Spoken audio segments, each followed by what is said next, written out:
Hello, I'm Congressman Steny. Unless Congress takes action in just a few days, the irrational automatic spending cuts imposed by sequestration will take effect. These cuts, which are arbitrary and do not reflect our national priorities, will harm our economy and our national security.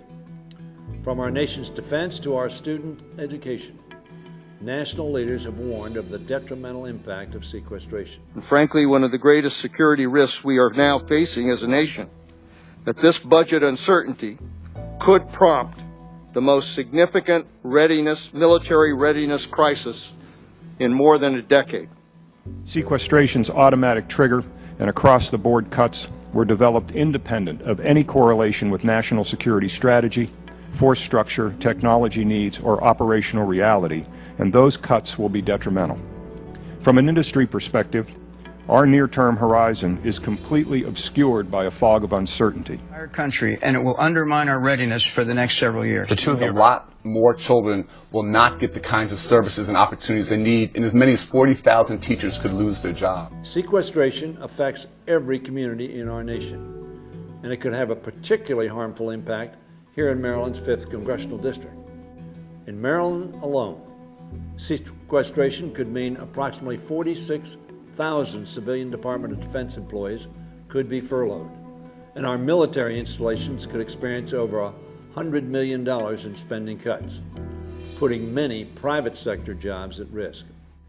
These reductions threaten the mission of our 3 major military installations in southern Maryland: Patuxent River, Webster Field, and Indian Head, impacting the livelihood of 25,000 Marylanders who support them and undermining the vital role they play in keeping our nation safe and secure.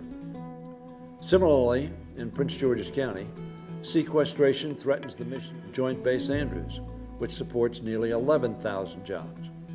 We'd also see the possibility of furloughs at a number of federal facilities in Prince George's County, such as NASA Goddard, Beltsville Agricultural Research Center, FDA at White Oak, IRS at New Carrollton, the U.S. Census Bureau headquarters, and other critical federal facilities that serve the American people. And in the portion of Anne Arundel County that I represent, jobs and research of 200 employees at the Smithsonian Environmental Research Center could be adversely affected.